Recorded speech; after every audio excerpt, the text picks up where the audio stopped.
ഈ വർഷത്തെ പത്മ പുരസ്കാരങ്ങൾ പ്രഖ്യാപിച്ചപ്പം മമ്മൂട്ടിക്ക് പത്മഭൂഷൺ കിട്ടി.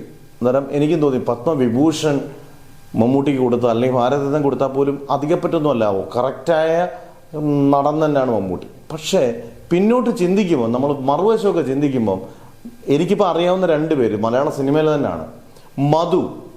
മധു എന്ന് പറയുന്നത് മലയാള സിനിമയിലെ എക്കാലത്തെയും വലിയ ലെജൻഡുകളിലൊന്നാണ്. മമ്മൂട്ടിയുടെയൊക്കെ ഹീറോ എന്ന് മമ്മൂട്ടി മോഹൻലാലും ഒക്കെ പറയുന്ന ഒരാളാണ് മധു ഡയറക്ടറാണ്, മികച്ച നടനാണ്.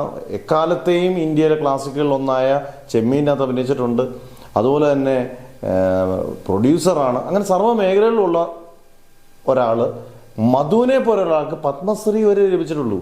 മധുവിന് ദാദാ സാഹേബ് ഫാൽക്കെ പുരസ്കാരം വരെ കൊടുക്കാൻ അർഹനാണ് എന്നുള്ളതിൽ സംശയം വേണ്ട. മധുവിനെ അംഗീകരിക്കുന്നില്ല. നമ്മൾ പേരുകൾ പറയുമ്പോൾ നമ്മൾ സ്റ്റാറുകളുടെ പേരല്ല, ഇങ്ങനെയുള്ളവരുടെ പേരല്ലിക്കുക. ശ്രീകുമാരൻ തമ്പി, എന്തൊരു ഒരു കാലഘട്ടം മൊത്തവും ശ്രീകുമാരൻ തമ്പിയുടെ പാട്ടുകളും അദ്ദേഹത്തിൻ്റെ സംഗീത സംവിധാനം കൊണ്ട് നിറഞ്ഞു നിന്നിരുന്നതാണ്. അദ്ദേഹത്തിന് ഒരു പത്മ അവാർഡും കിട്ടിയിട്ടില്ലെന്നാണ്. പത്മശ്രീയോ പത്മഭൂഷണോ ഒന്നും കിട്ടിയിട്ടില്ല. അദ്ദേഹം സംവിധായകൻ കൂടിയാണ്. ഇത്രയും സിനിമയിൽ ഇത്രയും വർഷങ്ങൾ സിനിമയ്ക്ക് വേണ്ടി ജീവിതം മാറ്റിവെച്ചവരാണ് മധു ആയാലും ഈ പറഞ്ഞ പോലെ ശ്രീകുമാരൻ തമ്പി ആയാലും. ഇവരാരും ചെന്ന് ചോദിക്കൊന്നുമില്ല. ഇത് അർഹതപ്പെട്ടവരുടെ കയ്യിൽ കൊടുക്കാൻ നമ്മുടെ ഏത് തരം പാർട്ടിയാണെങ്കിലും ഇതിനൊക്കെ ശുപാർശ ചെയ്യേണ്ടവരാണ് ഇവരൊക്കെ.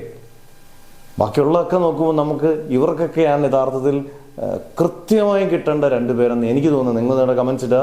രണ്ടുപേര് എനിക്ക് ഭയങ്കരമായിട്ട് തോന്നിയിട്ടുള്ളത്, ഒന്ന് പത്മശ്രീ കിട്ടിയിട്ടുണ്ടെങ്കിലും മധുവിന് ഏറ്റവും പരമോന്നത പുരസ്കാരം കൊടുക്കാൻ അർഹതപ്പെട്ടതാണ്. എന്തുകൊണ്ട് ശ്രീകുമാരൻ തമ്പിക്ക് ഒരു പത്മ പുരസ്കാരങ്ങളും കൊടുക്കുന്നില്ല? എന്തായാലും നിങ്ങളുടെ കമൻസ് ഉറപ്പായിട്ട് ഇട്ടേക്കുക.